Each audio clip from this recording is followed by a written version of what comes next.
Hi, I'm Reverend Tom Kearns, and welcome to 333 Magic 9, where the tarot cards and the astrology stars come together to help you.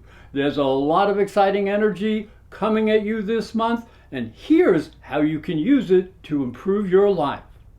I hope you will like this video and also press the little bell for notifications when my new videos come out. The tarot cards that will be used this month correspond with the astrology.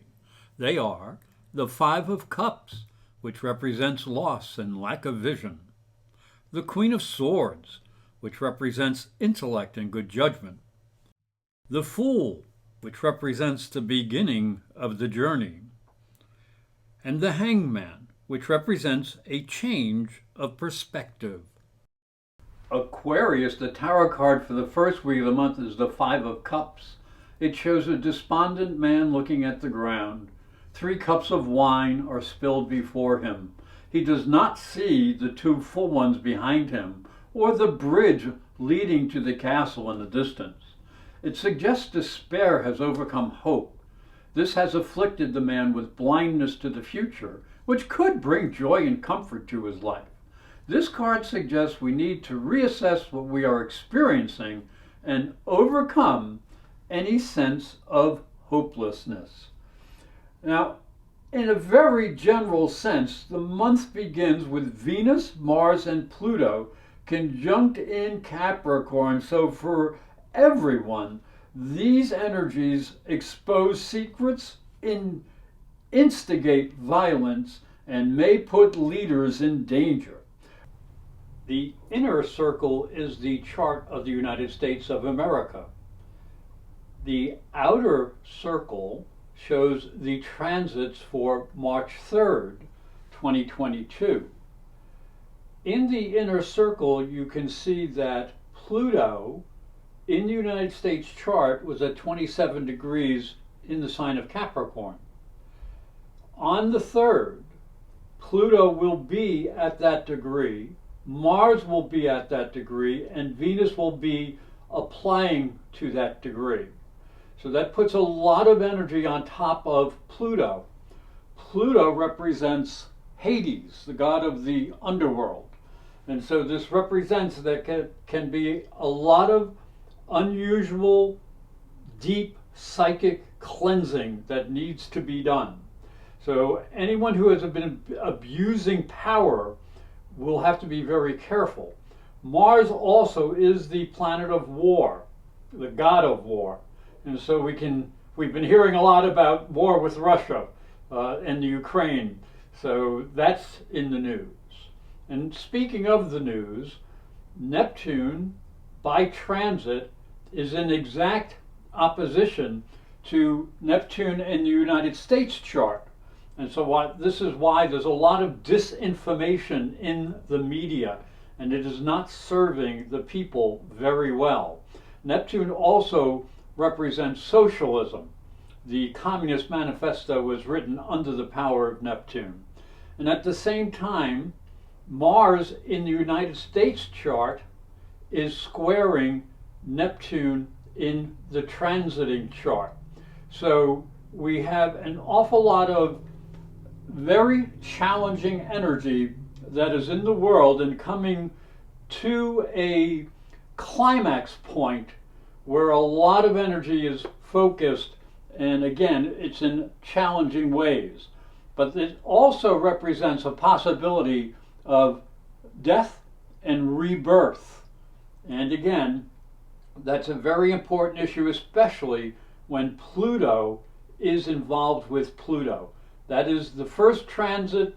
This is the first time that this transit has occurred in the history of the United States of America. Aquarius, these 3 planets are in your 12th house, and they can bring change in your spiritual understanding. This should help you overcome fears and move to the future.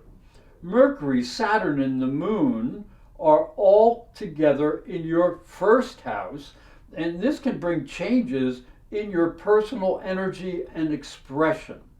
And then Sun, Jupiter, and Neptune in Pisces and your second house ask you to invest in your financial future by developing your creative talents. Now, as we go to the second week of the month, the tarot card for the second week is the Queen of Swords.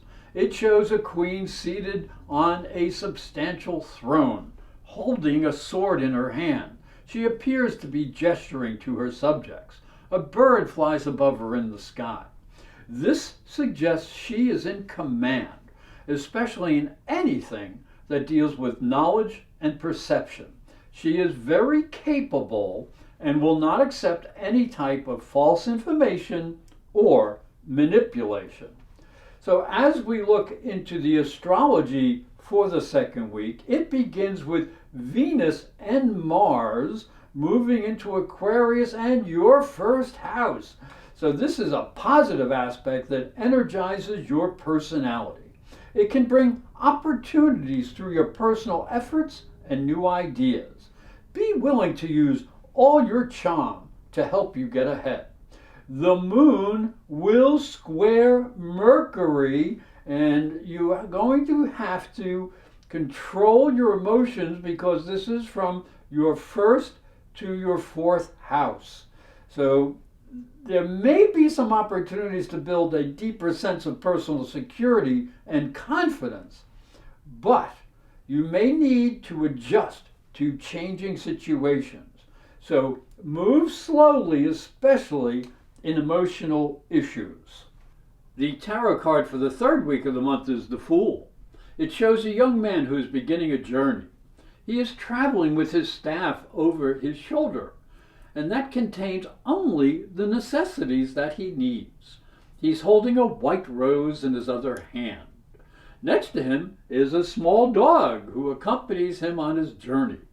Since he's not looking where he's going, there may be some challenges ahead that he is not prepared for, but he travels on with faith and hope for the future. His small dog represents the instincts that will guide him. Now, as we look into the astrology, the third week highlights a major focus of energy in your second house with Mercury, Jupiter, Neptune, and the Sun, all in the highly sensitive and psychic sign of Pisces. Now, this is a great time to focus your mind and use your imagination to make money. Your intuition and sensitivity can be more vivid than usual, so do be a bit careful not to get carried away. But try your best to use your imagination in a productive manner.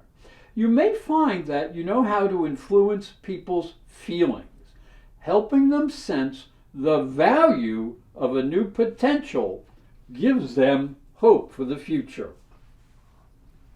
The tarot card for the last week of the month is the Hanged Man. The card shows a man hanging upside down from a cross or a tree. He is looking into the distance. This suggests a need to view the world from a different perspective. You may have been following along a path that was too predictive and perhaps limiting. By viewing the world upside down, you are given the opportunity to see things in a new way. Rather than being nailed to the cross of materialism, you may start seeing things in a more spiritual light. This leads to inspiration, which can be seen as the halo around the hangman's head. Now, as we look down into the astrology, the fourth week has the Sun entering your third house, and you may feel more curious than usual and ready to take on new ideas and destinations. This is a powerful and inspiring energy that can increase your ability to analyze information and to communicate ideas to others. A little effort can go a long way. Mercury and Jupiter conjunct in your second house may bring messages concerning money and investing. Listen, for there may be opportunities to invest in your talents. Mars will square Uranus, warning you to use common sense when dealing with emotional and security issues. Hi, I'm Reverend Tom Kearns, and this is my story. If you are a spiritual seeker, it may help you on your journey.